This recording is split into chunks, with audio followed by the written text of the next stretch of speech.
The sun had not yet broken over the Taygetus Mountains when Theron stood at his son's grave. Not the grave that existed, the grave that should have existed.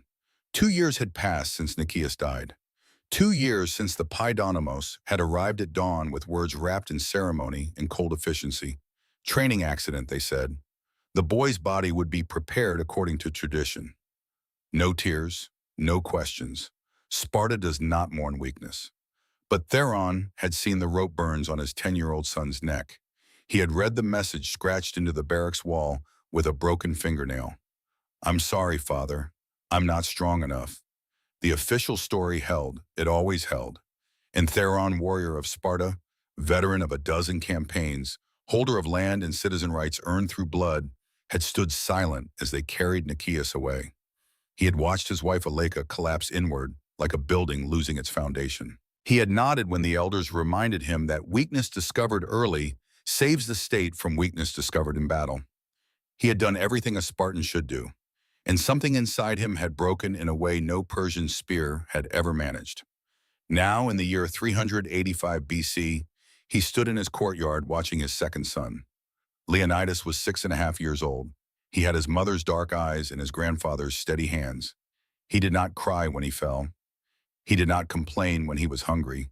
He laughed when he played with his 3-year-old sister Irene, but even that laughter had an edge of caution to it, as if the boy already understood that joy was something you borrowed, not something you owned. In 6 months, the Paidonomos would come for him too. The state would open its mouth and swallow another child. And Theron would stand at the door and watch it happen, because that is what Spartans do. That is what his father did. That is what his grandfather did. 300 years of family honor built on the same foundation: service, sacrifice, silence. Aleka emerged from the house. At 35, she still moved like the athlete she had been. Spartan women trained alongside men, threw javelins, wrestled, ran until their lungs burned and their legs turned to stone. The rest of Greece found it shocking. Sparta found it necessary. Strong mothers produce strong sons. That was the theory. That was always the theory. She stood beside Theron and watched Leonidas stack stones in the corner of the courtyard. The boy was building something. A wall, perhaps, or a fortress. Children play at war before they understand what war costs. "He's ready," Aleka said. Her voice was flat. It had been flat for 2 years. "No one is ready," Theron replied. "Nicias wasn't ready. This one is different. This one is 6 years old." Aleka turned to face him. Her eyes were dry. They had been dry since the funeral that never happened. The mourning that was forbidden, the grief that had nowhere to go, except down into the dark places where Spartan women learned to bury everything soft. "If you're going to doubt the system," she said quietly, "doubt it silently. Doubt it where the neighbors can't hear. Doubt it where our son can't see." She walked back inside. Theron remained in the courtyard. Leonidas looked up from his stones and smiled. A child's smile untouched by understanding. 6 more months of that smile. Then the gates would close and the machine would begin its work. Theron had fought in battles where the odds were impossible. He had held his position when common sense screamed to run. But standing in his own courtyard watching his own son, he felt something he had never felt on any battlefield. Helplessness. The knock came 3 hours later. Theron opened the door to find his father standing in the morning light. Timaeus was 69 years old. He had lost his left eye to a Persian arrow 40 years ago at Plataea. The socket was a puckered scar that he wore like a medal. His hair was white, his back was bent, but his remaining eye was sharp enough to cut. "Walk with me," Timaeus said. They walked through the city in silence. Sparta was not beautiful like Athens.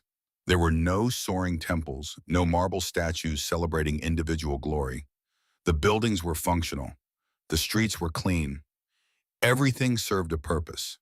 Nothing was wasted on decoration or comfort or any concession to the idea that human beings might want to live in a place that felt like more than a military installation. They passed the Lesh, the barracks, where boys lived once the state claimed them. Theron had spent 13 years inside those walls. He still remembered the smell, sweat and leather, and the iron tang of blood that never quite washed out of the stone floors. Timaeus stopped walking. They stood facing the building where Theron's childhood had ended and his education in becoming Spartan had begun.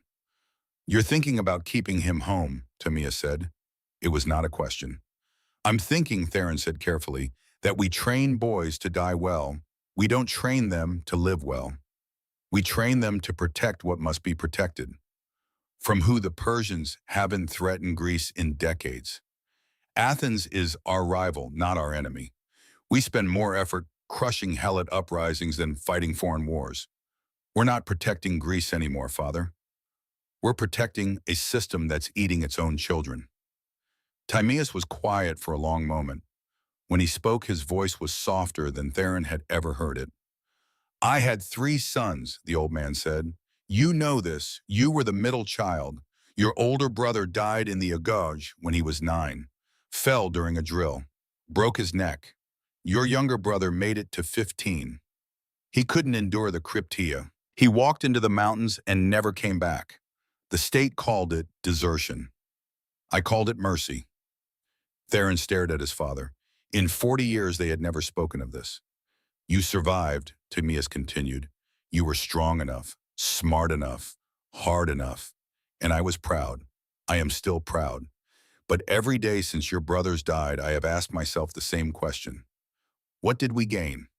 What did Sparta gain by breaking 2 good boys who might have been fine men if we had given them the chance?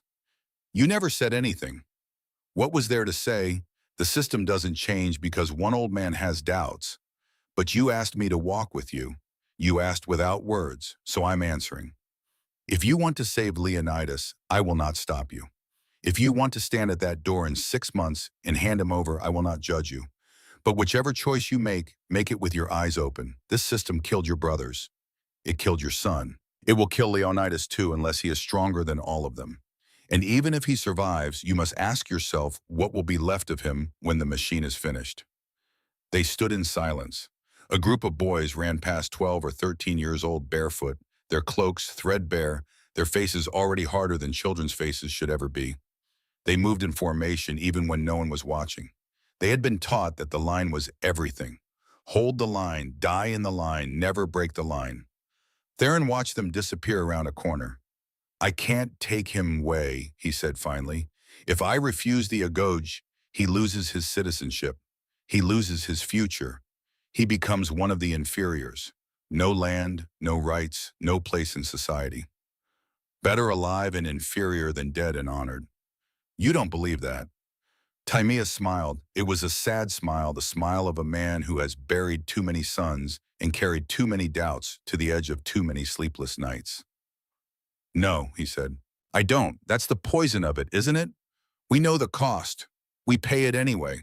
We tell ourselves it's necessary. We tell ourselves it makes us strong. And maybe it does. But I have lived 69 years in this city, and I have watched it grow smaller every year. We used to bring in 200 boys each Agoji class. Now we bring in 100. Soon it will be 50. We are breeding ourselves into extinction, one broken child at a time. Then what do I do? Timaeus placed his hand on Theron's shoulder. The grip was still strong. Old warriors never quite lose their strength. You do what Spartans have always done. You endure. But this time you endure with purpose. You make sure that boy knows he is more than a weapon.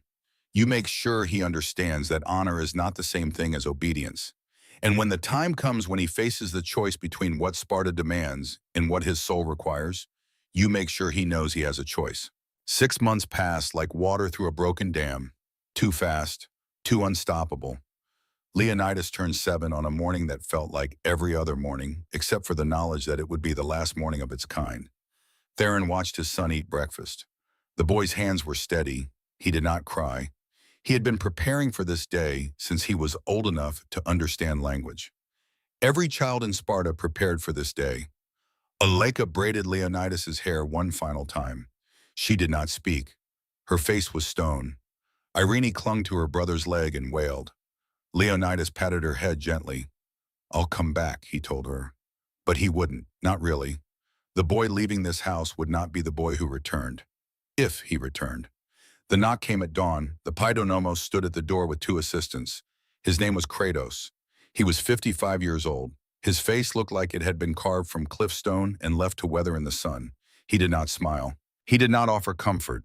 He simply stated the law. Leonidas, son of Theron, you are called to serve Sparta. You will come now. Leonidas stepped forward. He wore a single cloak. He carried nothing else. Spartan boys entered the Agoge with nothing and earned everything, or they earned nothing and died trying.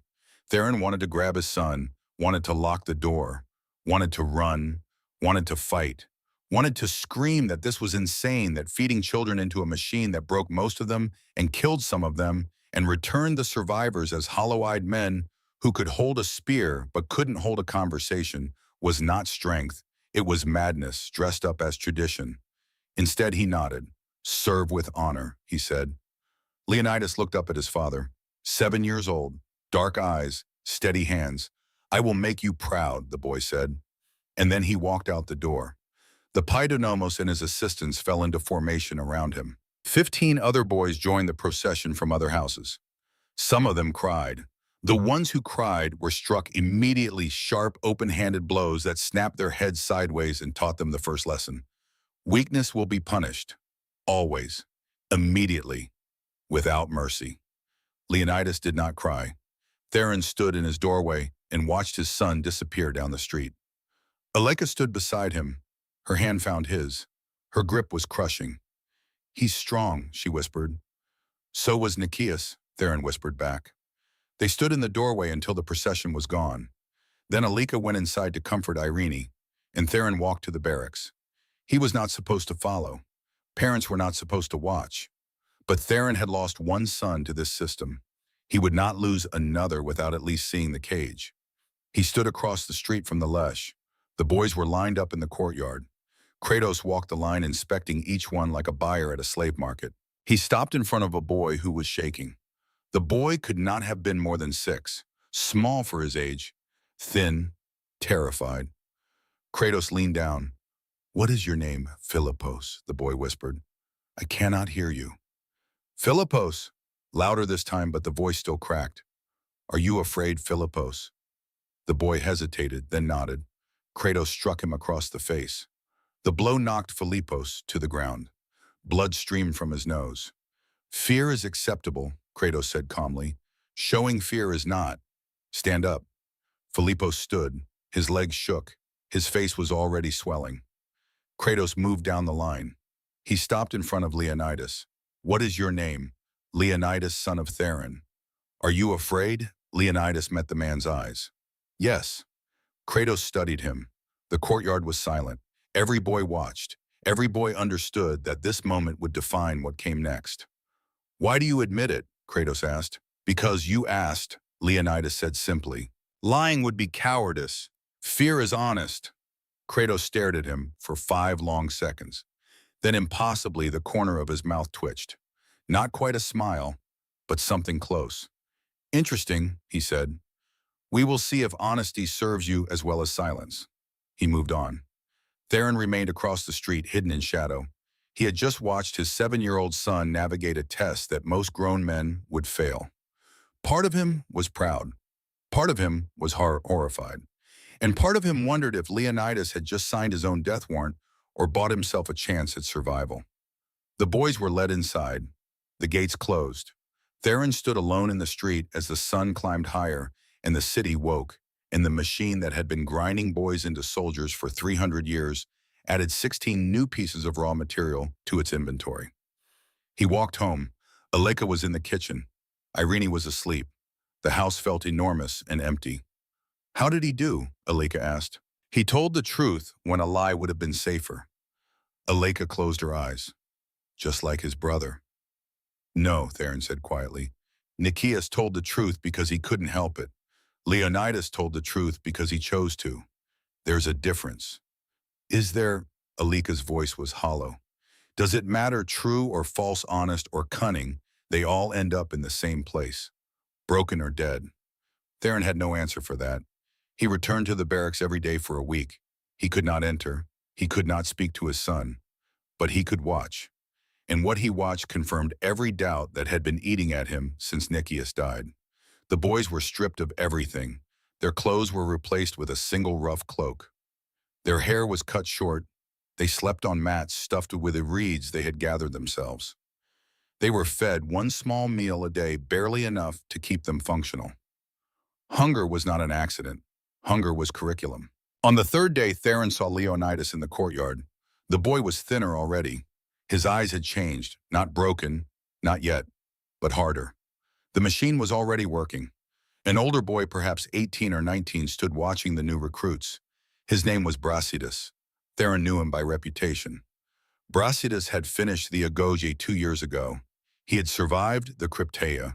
He was being trained as an Iron, one of the young men who would oversee the next generation. Brasidas walked over to Leonidas. He said something Theron could not hear. Leonidas nodded. Brasidas placed a hand on the boy's shoulder. Just for a moment. Then he walked away. It was the first gentle gesture Theron had seen inside those walls in 7 days. That night, Theron went to his father's house. Timaeus was sitting by a small fire staring into the flames. The old man looked up when Theron entered. "You've been watching the barracks," Timaeus said. "Every day. What have you seen?" "Exactly what you said I would see. They're breaking them down, piece by piece, day by day." Timaeus nodded slowly. "There is a young Iron, Brasidas. I know his grandfather. Good family. The boy is different from the others. He has not forgotten what it means to be human. Can he protect Leonidas? Protect, no, but he can teach him how to survive without losing himself. That is more than most boys get." Theron sat down across from his father. The fire crackled. Outside, the city was quiet. Sparta was always quiet at night. No drunken revelers, no street musicians, no laughter echoing off stone walls. Just silence and the occasional sound of a helot being moved from one work detail to another. "I want to pull him out," Theron said. "Almosina." "You can't. I want to storm those gates and take my son home. You would be arrested, he would be marked. You would destroy his future and accomplish nothing. And then what do I do? Watch him die like Nicias. Stand here and pretend this is normal. Pretend this is right." Timaeus leaned forward. The firelight carved deep shadows across his scarred face. "You do what I should have done when you were 7, the old man said. "You fight for him, not with swords, not with speeches. You fight by making sure he knows he is more than what they are trying to make him. You visit when you can. You speak truth when you have the chance. You remind him that before he was Spartan, he was yours. And when the time comes, when he stands at the edge of the choice between being a perfect soldier and being a complete human being, you make sure he knows you will love him either way. Will that be enough? I don't know, but it's more than most fathers give, and it's the only weapon we have." Theron stayed with his father until the fire burned down to embers. Then he walked home through dark streets. Tomorrow he would go to the barracks again. He would watch his son from a distance. He would carry the hope that somewhere inside those walls, Brasidas was teaching Leonidas how to hold on to the pieces of himself that Sparta wanted to grind away. It was all he could do. It had to be enough. The gates of the Lesh remained closed. Inside, 16 boys began to learn what it meant to be Spartan. And outside, a father began the long, slow torture of watching his child be devoured by the same system that had devoured his brother, his uncles, and 3 centuries of sons who had no choice but to serve. The sun set behind the Taygetus Mountains. Darkness fell over Sparta. And in that darkness, Theron made a silent promise. "This time the machine will not win. This time I will not stand silent. This time my son will have a choice, even if that choice destroys us both." The first year inside the Agoge was a lesson in hunger. Leonidas learned that the gnawing emptiness in his stomach was not a problem to be solved. It was a condition to be accepted. The single meal each day arrived at sunset. A piece of hard bread, a thin broth made from barley and whatever scraps the kitchen slaves could spare. Sometimes a handful of figs. Never enough. The portions were calculated with precision. Enough to keep a boy functional. Not enough to keep him satisfied. Brasidas explained it on the third night. He gathered the new boys in a corner of the courtyard, and after the older Iron had gone to their own quarters. His voice was quiet, almost kind, which made him dangerous in a different way than Kratos. "You are hungry," Brasidas said. "You will be hungry every day for the next 13 years. This is not cruelty. This is education. A hungry wolf hunts better than a fat dog. Sparta needs wolves." "What if we can't hunt?" Philippos asked. His voice was barely a whisper. The bruise on his face from Kratos' first day blow had turned purple and green. Then you learn, Brasidas said, or you starve. Another boy bigger than the others raised his hand. His name was Kairos. He had the build of a boy who would grow into a bull of a man if he survived long enough. You want us to steal, Kairos said. Not a question, a statement. Brasidas smiled. I want you to eat. How you accomplish that is your business. But understand this. If you steal and get caught, you will be whipped, not for stealing, for being incompetent. Leonidas absorbed this. The logic was pure Sparta. Cleverness was rewarded. Failure was punished. Morality was irrelevant. That night he lay on his reed mat and stared at the ceiling. Around him boys shifted and whispered. Some cried quietly when they thought no one could hear. Leonidas did not cry. He was hungry. He was scared. He missed his mother and his sister and the feeling of being safe. But crying would not feed him. Crying would not protect him. Crying would only mark him as weak. So he thought instead. He thought about what Brasidas had said. He thought about the kitchen where the food was prepared. He thought about the older boys who carried the evening meal to the younger ones. He thought about timing and opportunity and risk. He thought like a wolf. 3 nights later, Leonidas made his first theft. The kitchen was guarded, but the guard was an older boy who was more interested in talking to his friends than watching a pile of turnips. Leonidas slipped in through a side entrance. He took 2 turnips and a heel of bread. He was back in his sleeping quarters before anyone noticed. He shared the food with Philopos. The smaller boy ate like he was afraid the turnip would disappear if he didn't swallow it in 3 bites. Why did you share? Philopos asked when his mouth was empty. Because you would have died without it, Leonidas said. That's not a Spartan answer. It's my answer. Philopos looked at him with something that might have been gratitude or might have been confusion. In the Agoge, kindness was a language most boys forgot how to speak. The thefts continued. Leonidas was careful. He watched patterns. He learned which guards were lazy and which were attentive. He learned that darkness was an ally and that confidence mattered more than speed. A boy who ran looked guilty. A boy who walked like he belonged could steal in plain sight. He was caught twice. The first time the iron in charge made him stand in the courtyard while the sun climbed to its peak. No food, no water, just heat and thirst and the understanding that failure had consequences. Leonidas stood without moving until the sun began its descent. When he was finally allowed to sit, his skin was burned and his lips were cracked. But he had not complained, he had not broken. The second time he was caught, Kratos himself administered the punishment. 10 lashes across the back with a leather strap. The first blow drove the air from Leonidas's lungs. The second made him see stars. By the 5th, he tasted copper. By the 10th, he wanted to scream. He did not scream. When it was over, Kratos leaned down. You're learning, he said, slowly, but you're learning. Leonidas collapsed onto his mat that night.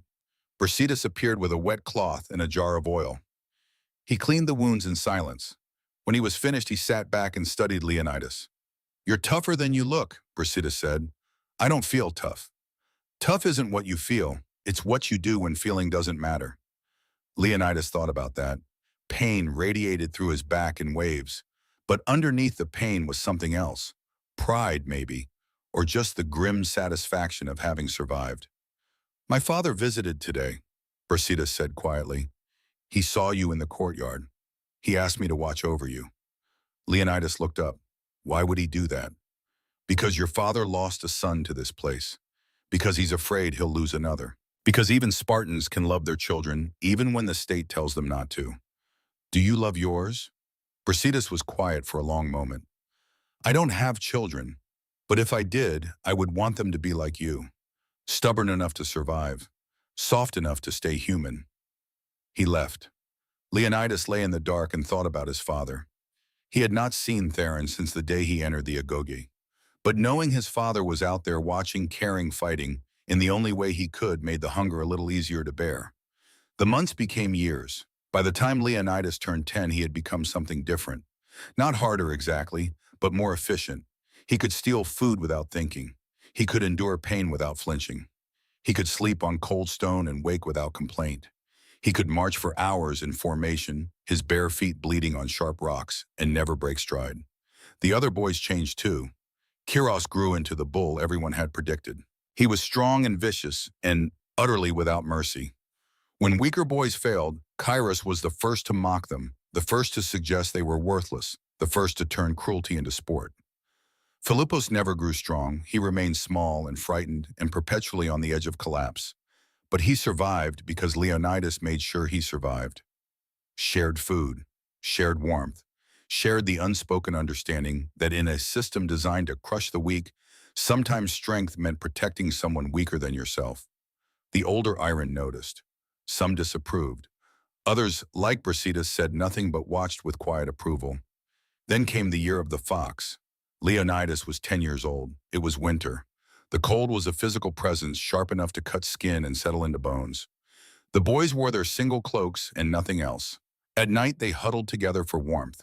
During the day, they drilled and ran and fought each other in controlled combat that sometimes it became uncontrolled when blood was drawn and anger took over. Food was scarcer than ever. The harvest had been poor. The helots were restless. The state allocated resources to maintaining the army and suppressing rebellion. The Agoge boys were fed last and least. Leonidas was hungry in a way that went beyond discomfort. His ribs showed. His cheeks were hollow. When he stood up too quickly, the world tilted and darkened at the edges. He had to steal, not to supplement his meals, to survive them. The plan was simple. A helot farmer delivered a chicken to the kitchen twice a week. If Leonidas could intercept the delivery, he could take the chicken, kill it quietly, and cook it over a fire he would build in the woods beyond the barracks. It was risky. If he was caught outside the barracks without permission, the punishment would be severe. But the alternative was starvation. He waited until the delivery was made. He followed the helot at a distance. When the man set the cage down to adjust his sandal, Leonidas moved. Fast, silent. He grabbed the cage and ran. The chicken squawked. The helot shouted. Leonidas sprinted toward the tree line. He almost made it. Kratos appeared from nowhere.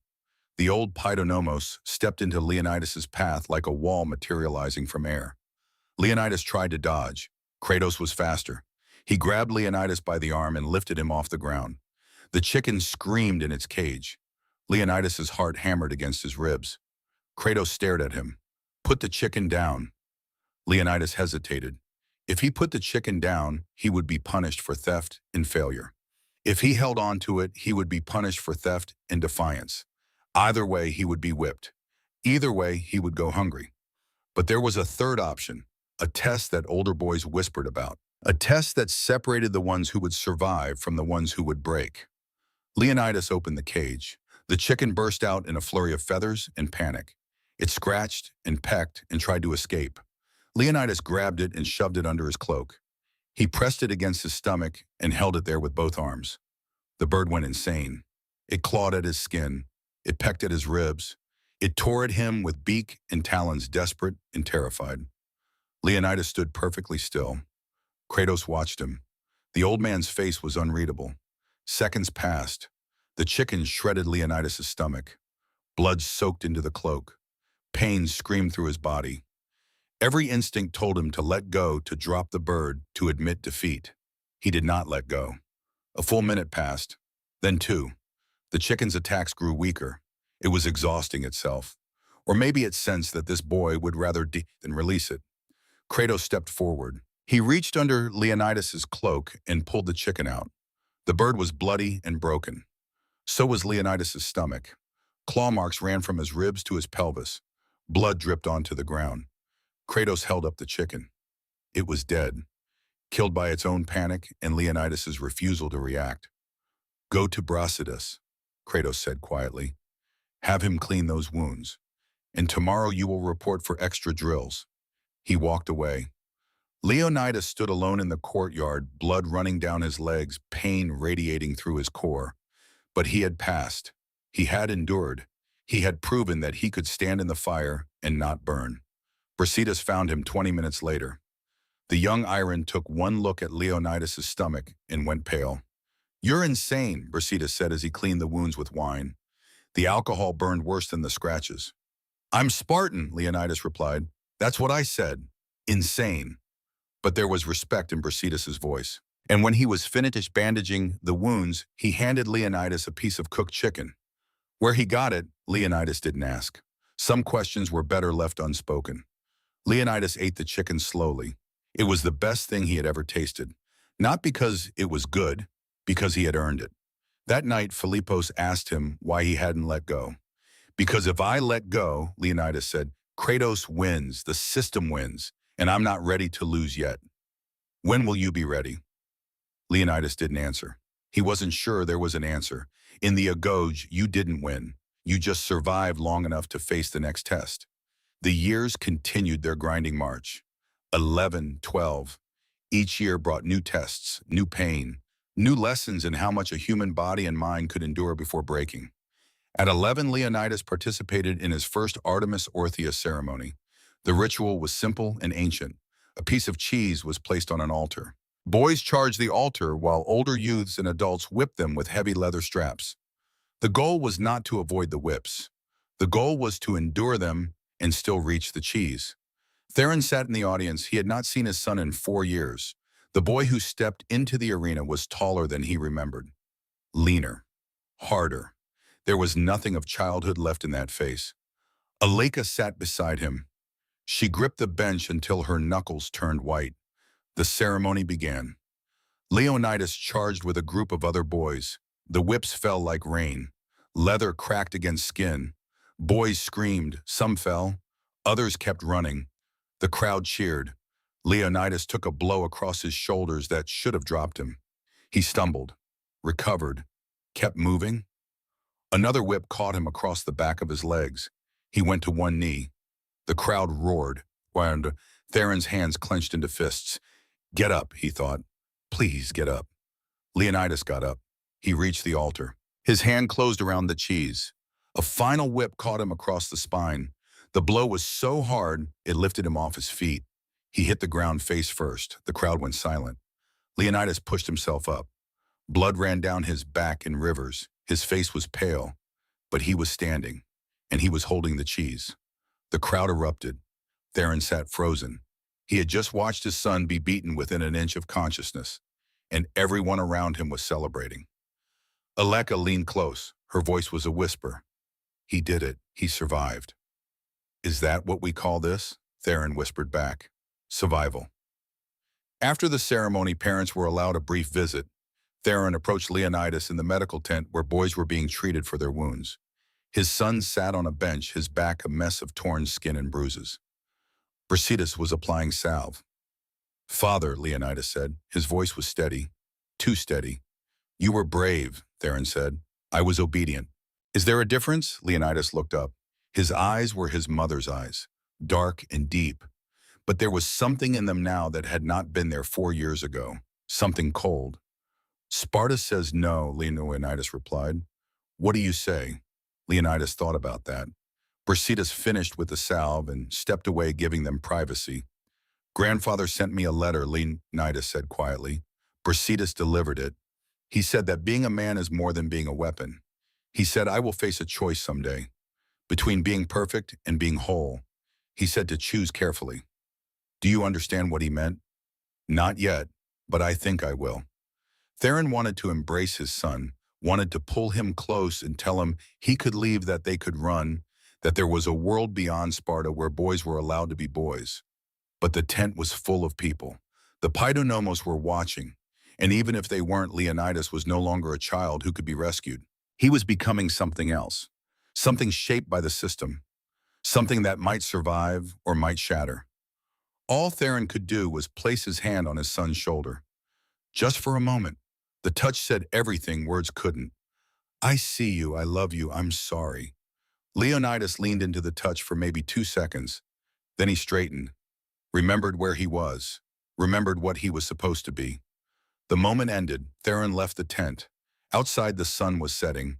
Aleka waited for him and, he's going to make it, she said. Wish, I know. Then why do you look like you just watched him die? Because the boy I knew did die today, in that arena. What's left is something else. They walked home in silence. Behind them in the medical tent, Leonidas sat alone and thought about his grandfather's letter, about choices, about what it meant to be whole in a place designed to break you into pieces. He didn't have answers yet, but he had time. 13 years in the Agoga. 8 already gone. 5 to go. 5 more years to learn whether he would survive as a weapon or die as a human being, or find some impossible third path that Sparta had never intended to offer. The years blurred together. 12 became 13. 13 became 14. The lessons grew harsher, the expectations higher, the punishments more severe. At 14, boys were introduced to the cryptia in a limited form. Not the full horror of the midnight assassinations that awaited them at 20, but preparation, patrols through Helot territory, watching, reporting, learning to see enslaved people not as human beings, but as threats to be managed. Leonidas struggled with this more than any other lesson. During one patrol, he discovered a Helot family hiding a young man who had escaped from a work detail. The fugitive's name was Damon. He was maybe 14 himself, thin and desperate and terrified. The protocol was clear. Report the family. The fugitive would be executed. The family would be punished. Order would be maintained. Leonidas stood in the doorway of their small house and looked at Damon. The Helot boy looked back. Neither spoke, but something passed between them. Recognition, maybe. They were the same age, they had been born in the same city, but one wore a cloak and carried the rights of citizenship.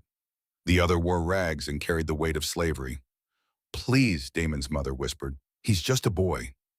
Leonidas could have said the same thing about himself, but he wasn't just a boy. He was a tool of the state, and the state had given him an order. He left the house. He reported the family, but he did not mention Damon. He said he found evidence of harboring a fugitive, but the fugitive had already fled. The father was arrested. He was executed the next day. The family was left alive but marked. Damon survived. Brasidas found Leonidas that night. The young Iron sat down beside him on the wall overlooking the city. You let the boy live, Brasidas said. I don't know what you're talking about. Yes, you do. Kratos knows too. He chose not to pursue it. But understand this. You balanced on a knife's edge today. Next time the edge might cut you.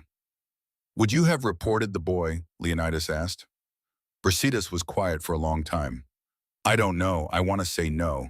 I want to believe I would show mercy, but I was raised in the same system you're being raised in, and that system teaches us that mercy is weakness. So maybe I would have reported him, and maybe I would spend the rest of my life wondering if that made me strong or just cruel. How do you live with that? I don't. I endure it, same as you. They sat in silence. Below them the city slept. Sparta at night was always quiet. No music, no laughter, just the weight of discipline in the silence of people who had forgotten how to be anything except what the state demanded. Leonidas was 15 when his grandfather died. Timaeus passed quietly in his sleep. He was 70 years old. He had survived battles and plagues and the slow grinding erosion of watching his sons die. But time was one enemy even Spartans could not defeat. The funeral was held with full honors.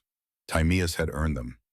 40 years of service, countless battles, the loss of an eye, and most of his illusions, but none of his dignity. Leonidas was granted permission to attend.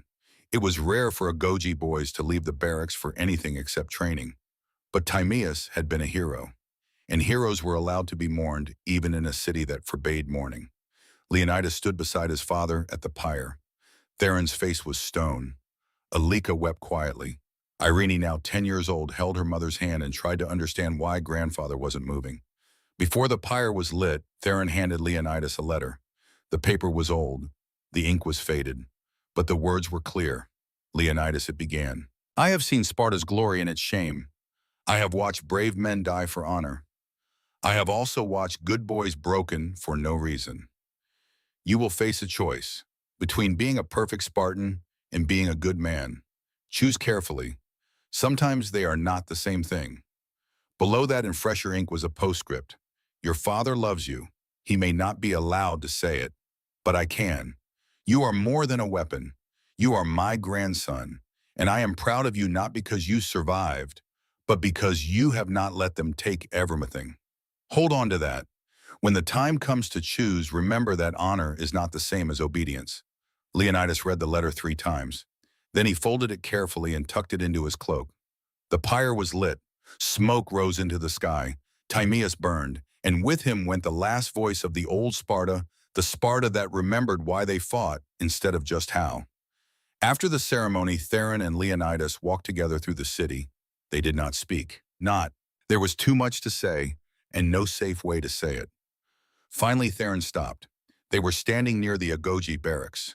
Leonidas would have to return soon. Your grandfather was right, Theron said quietly. You will face a choice. And when you do, I want you to know something. Whatever you choose, I will stand with you, even if it costs me everything. What if I choose wrong? There is no wrong choice, only the choice you can live with. Leonidas nodded. He wanted to ask what his father would have chosen. He wanted to ask if Theron regretted his own path. He wanted to ask 1,000 questions that had no answers. Instead, he said, "Thank you for being here."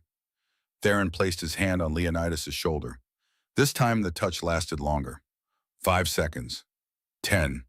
Long enough to matter, long enough to be dangerous. Then Leonidas pulled away. He walked back to the barracks. He did not look back. If he looked back, he might not be able to keep walking. Theron watched his son disappear through the gates. Then he walked home alone, through streets that felt emptier than they ever had before. Inside the barracks, Leonidas lay on his mat and read his grandfather's letter one more time. Then he folded it and hid it in a crack in the wall where no one would find it. He was 15 years old. He had 5 more years in the Agoge, and somewhere in those 5 years, he would face the choice Timaeus had warned him about. He just didn't know it would come sooner than he thought, and that when it came, it would arrive covered in blood and carrying a knife. 8 years passed like a river carving stone, slow, relentless, irreversible. Leonidas was 20 years old. He stood in the courtyard of the Lesh on the last day of the Agoge and felt nothing. Not pride, not relief, not even exhaustion. Just a vast emptiness where emotions used to live. He had survived. That was what mattered. That was all that mattered. 13 years of hunger and pain, and tests designed to break anyone foolish enough to believe they were human instead of weapons. 13 years of watching boys fail and fall, and sometimes die. 13 years of becoming exactly what Sparta wanted. Almost. There was still one test left. The Crypteia. The final proof that Leonidas could kill without hesitation, without mercy, without the inconvenience of conscience. Kratos stood before the graduating class. There were 23 of them. Once there had been 50 boys in Leonidas' age group up.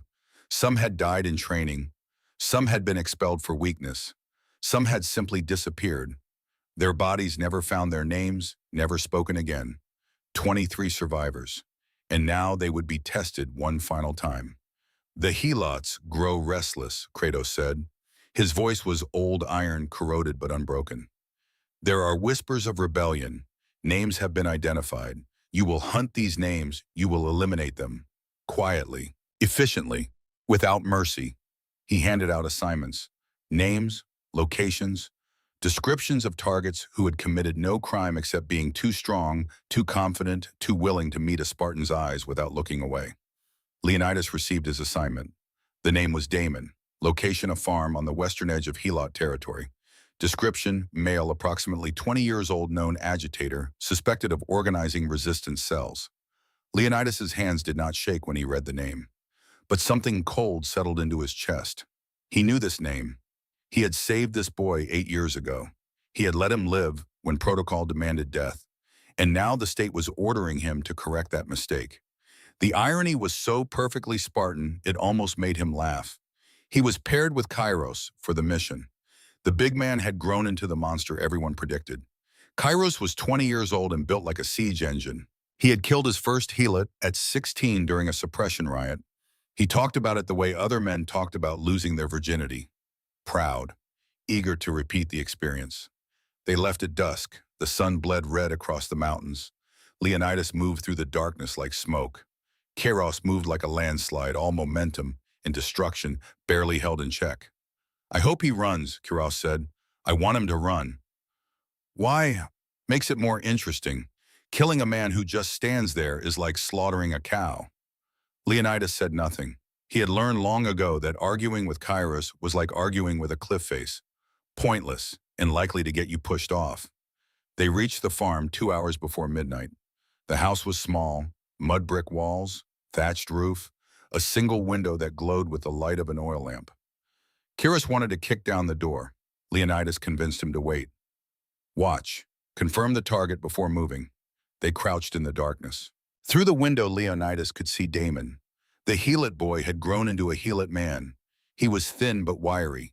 His hands moved with confidence as he repaired a fishing net. Beside him sat a woman, his wife probably. She was pregnant. Leonidas watched them talk. He couldn't hear the words, but he could see the way Damon smiled when his wife laughed. He could see the gentleness in how Damon touched her shoulder. He could see two people who had found some small piece of happiness in a world designed to crush them. There's our target, Kairos whispered. Let's do this. We should wait, Leonidas said. Make sure he's alone. He is alone. His wife doesn't count. Neither does whatever's in her belly. Kairos started to move. Leonidas grabbed his arm. The big man turned.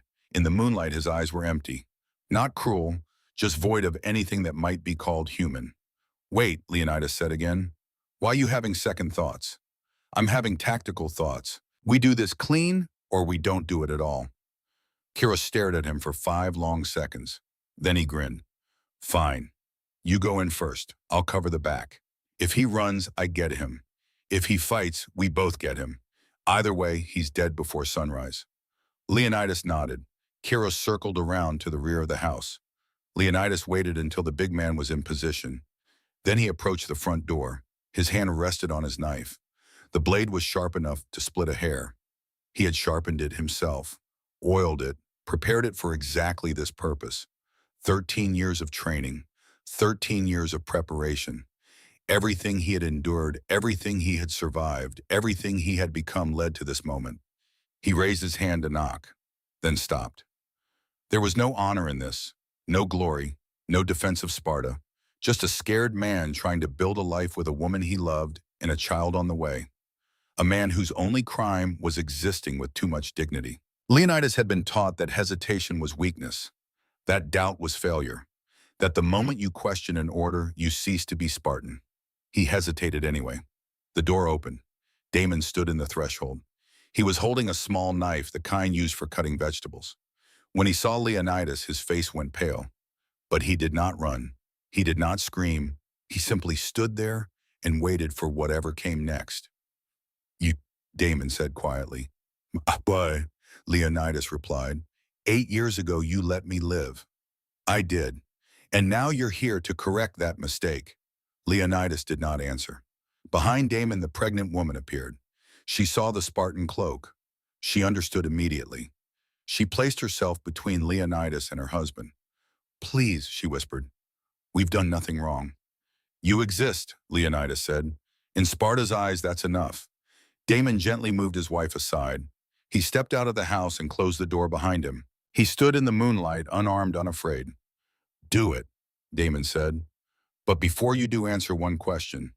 Why did you save me 8 years ago? I don't know. Yes, you do. You saw a boy who was just trying to survive. Same as you. And you couldn't kill him because some part of you still remembered what it meant to be human. So here's the question. Are you still human? Or did they finally finish breaking you? Leonidas's knife was in his hand. The weight was familiar. The edge was sharp. One thrust, one cut. This would be over. He would pass the test. He would become a full citizen. He would take his place among the warriors who had held the line against Persia and Athens and every threat to Spartan supremacy. All he had to do was kill an unarmed man in front of his pregnant wife. The knife trembled, just slightly, but Damon saw it. You're still human, Damon said softly. They haven't taken everything. Kairos appeared from behind the house. He had heard voices. He had come to investigate. When he saw Leonidas and Damon standing face to face, both alive, both unharmed, his expression darkened. What's taking so long? Kairos demanded. I'm evaluating the situation, Leonidas said. Evaluate faster. Damon looked at Kairos, then at Leonidas. Then he did something that would haunt Leonidas for the rest of his life. He smiled. It's okay, Damon said to Leonidas. You tried. That's more than most would do. Then he turned to Kairos. If you're going to kill me, do it. But let them go. He gestured toward the house. Kiros laughed. You don't make demands. He moved, fast for a big man. His knife was out and buried in Damon's chest before Leonidas could react. The helot fell. Blood pooled around him. His wife screamed from inside the house. Kairos wiped his blade on Damon's clothes. He looked at Leonidas. You're welcome, Kairos said. Now let's finish this. He started toward the house. Leonidas grabbed him. The big man turned surprised. Turned. Leave them, Leonidas said. Our orders are to eliminate threats. His wife could be carrying the next rebel leader. She's carrying a baby? Same thing. They stared at each other. In Kairos's eyes, Leonidas saw the future of Sparta. Efficient, brutal, empty. Everything the system was designed to create. In that moment, Leonidas understood what his grandfather had tried to tell him. There was being Spartan, and there was being human. And sometimes you had to choose. Walk away, Leonidas said quietly, or I will make you walk away. Kairos grinned. You'd fight me over a helot, over a pregnant woman and a dead man who deserved better than this. Kairos's grin faded. He saw something in Leonidas's face that made him recalculate. They were evenly matched in combat, and if they fought here now, one of them would die, maybe both. Fine, Kairos said. But when we report back, I'm telling them everything. Your hesitation, your weakness. You'll never be a citizen. You'll never hold rank. You'll be marked for the rest of your life. I can live with that. Kairos shook his head. No, you can't, but you'll learn. He left. Leonidas stood alone beside Damon's body. The helot's eyes were still open, still staring at nothing. Leonidas closed them. Then he went to the house. Damon's wife stood in the doorway shaking. Leonidas looked at her. I'm sorry, he said. It was the first time he had apologized for anything in 13 years. The words felt foreign in his mouth, but they also felt true. He walked away. Behind him, the woman wept. Ahead of him, the city waited, and with it, the reckoning for his choice. The trial took place 3 days later. Leonidas stood before the Council of Ephors while Kairos detailed every failure. The hesitation, the conversation, the refusal to complete the mission. The charges were clear: disobedience, weakness, failure to serve the state above all else. The penalty was equally clear: expulsion from the agoge, loss of citizenship rights, exile or execution at the council's discretion. Leonidas stood silent while the charges were read. He had known this was coming. He had chosen anyway. Then Theron stood. It was highly irregular. Fathers did not speak at their sons' trials. But Theron had earned enough respect through 40 years of service that the Ephors allowed it. My son showed judgment, Theron said. His voice carried through the chamber. The Cryptia is meant to eliminate threats to Sparta, not to murder pregnant women and children. Leonidas identified the threat. He eliminated it. His partner's bloodlust is not evidence of Leonidas's failure. It's evidence of the system's sickness. The chamber erupted.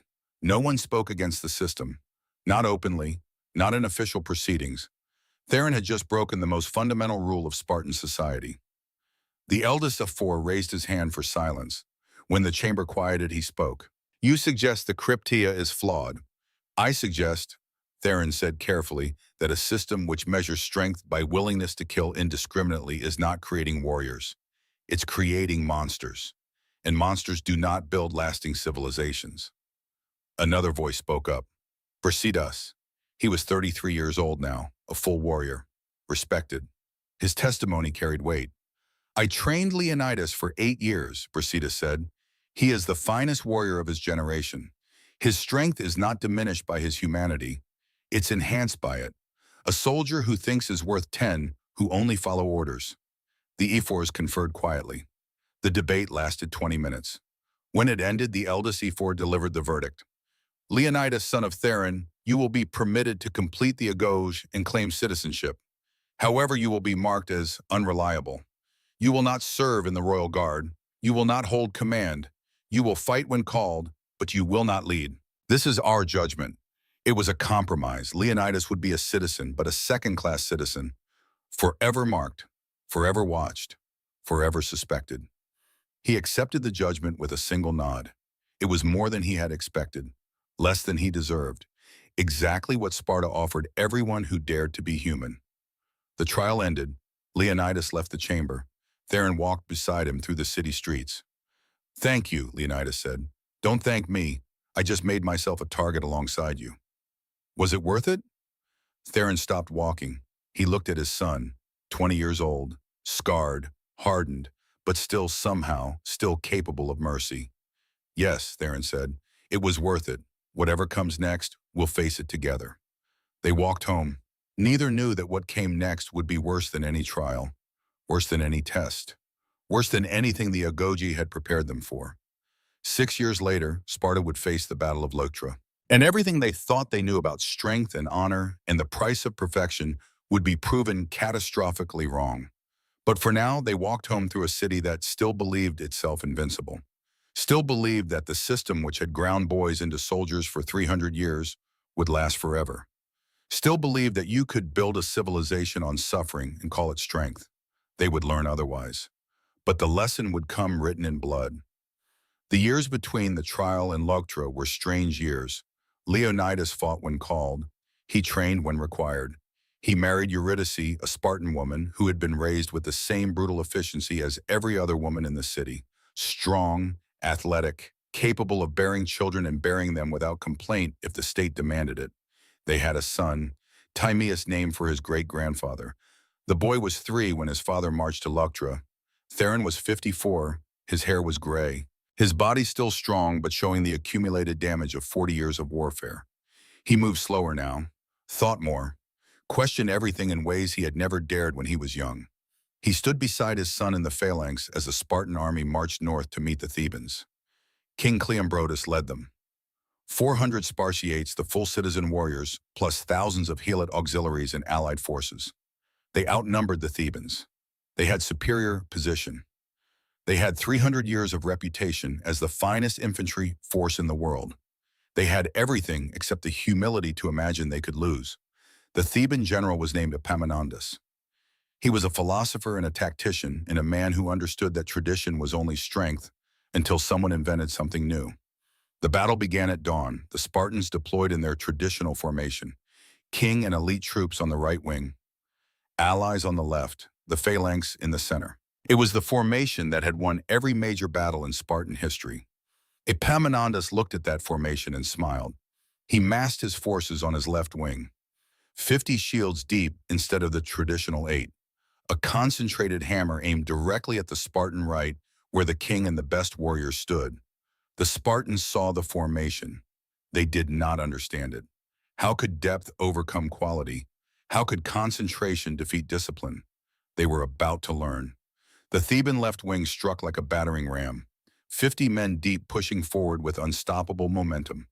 The Spartan right wing held for maybe 3 minutes. Then the pressure became too big, the line buckled. King Cleombrotus fell, spear through the chest, the first Spartan king to die in battle in living memory.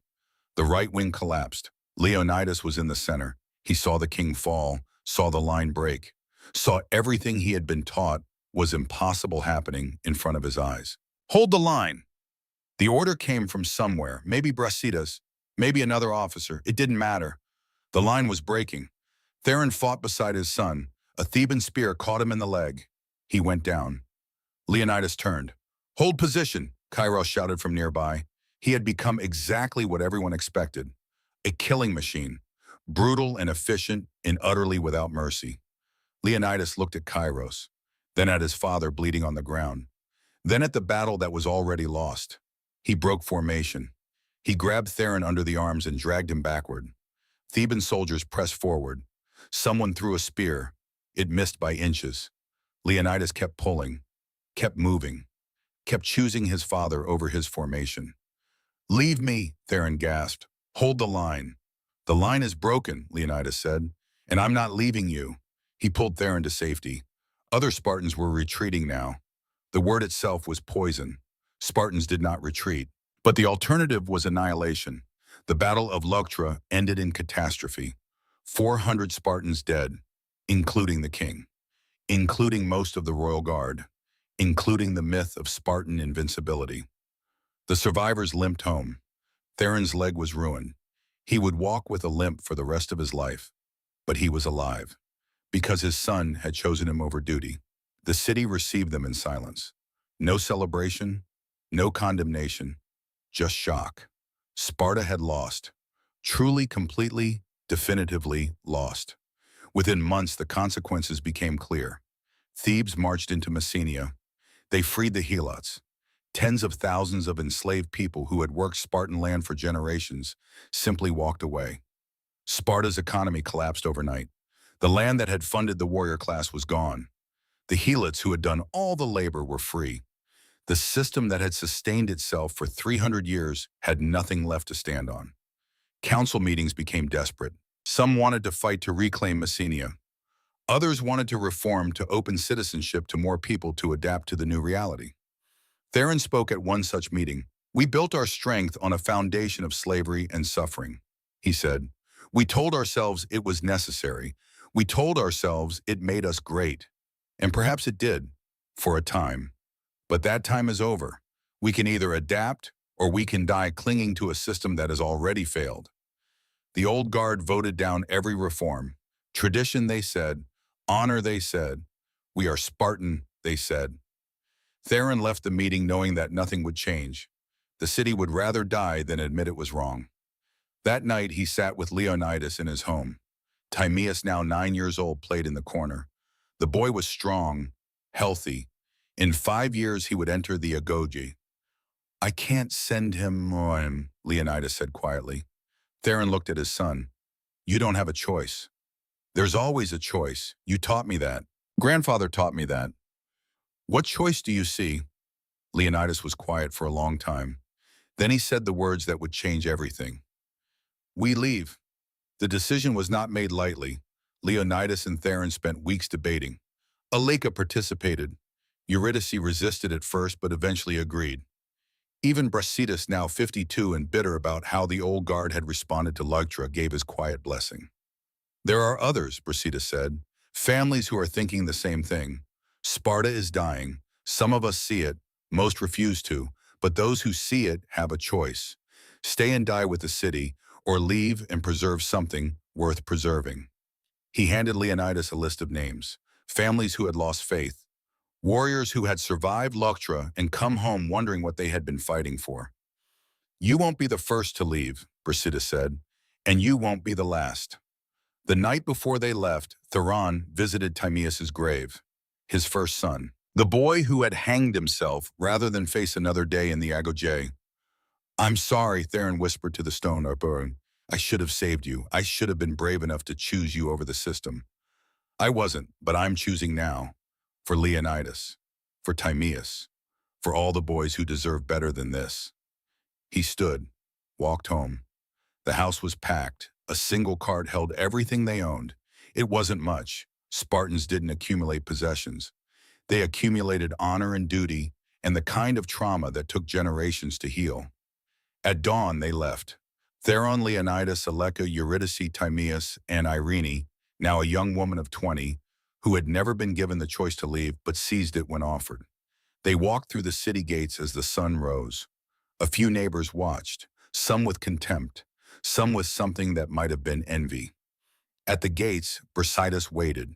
He handed Leonidas a letter. "For when you settle," he said, "names of others who left. You'll want to find them. Build something new, something better." "Will you come?" Leonidas asked. Brasidas shook his head.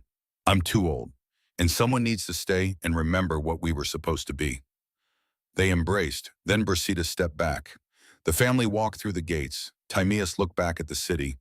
"Grandfather," the boy said, "will I ever be Spartan?" Theron looked down at his grandson, 9 years old, strong and curious and unburdened by the weight of a system designed to break him. "No," Theron said, "you'll be something better. You'll be free." They walked toward Athens. Behind them, Sparta continued its slow collapse. Citizen numbers dwindled. The old traditions hardened into ritual. By the time Rome conquered Greece, Sparta had become a museum. Tourists paid to watch boys whipped at Artemis Orthia. The city that had once terrified the world became a cautionary tale about the cost of perfection. But Leonidas and his family survived. They settled in Athens. Timaeus grew up to study philosophy. He wrote a treatise called On True Courage that argued the bravest act was choosing compassion over conformity. 3 generations later, his descendants were among those who preserved Greek wisdom through the Roman period and beyond. They had lost Sparta, but they had saved their souls. And in a quiet house in Athens on a night when the family gathered for dinner, Theron, now 70 years old, held his great-grandson and told stories about the city he had left behind. Not stories of glory, not stories of invincibility, stories of boys who became weapons, of a system that consumed its children, of a civilization that perfected the art of war but forgot the art of living, and stories of the choice he had made, to walk away from everything he had been taught to value, to choose his family over his city, to choose humanity over honor. Was it hard? His great-grandson asked. The hardest thing I ever did, Theron said. Harder than any battle, harder than any test. Do you regret it? Theron looked around the room, his children, his grandchildren, people who laughed freely and spoke their minds and were allowed to be whole instead of perfect. No, he said. I regret many things. The sons I couldn't save. The years I spent serving a system I should have questioned sooner. But leaving never. That was the first truly brave thing I ever did. He set his great-grandson down.